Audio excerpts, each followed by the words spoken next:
Des voitures qui débordent de tous les côtés, des tracteurs remplis de matelas, des ânes surchargés.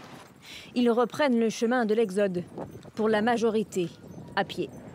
Et une nouvelle fois, à la demande de l'armée israélienne.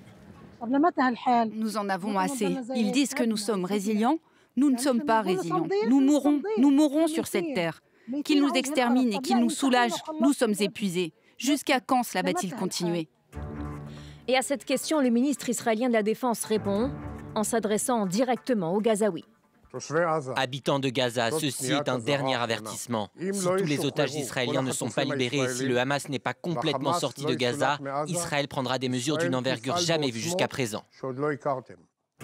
Et ça a déjà commencé. Car dans la nuit de lundi à mardi, d'intenses bombardements ont repris. En témoignent ces nuages de fumée, ces immeubles réduits en miettes, ces corps et ces pleurs.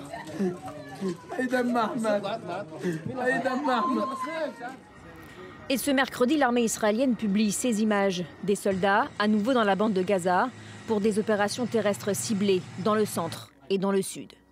Objectif, créer une zone tampon partielle entre le nord et le sud de l'enclave.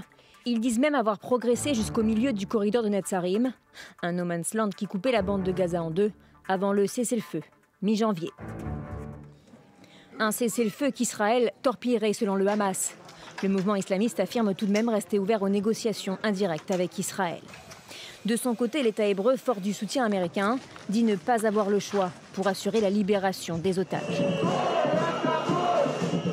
Largement condamnées à l'étranger, ces nouvelles opérations militaires le sont aussi par une partie de la population en Israël, notamment les familles d'otages, qui y voient une condamnation à mort de leurs proches.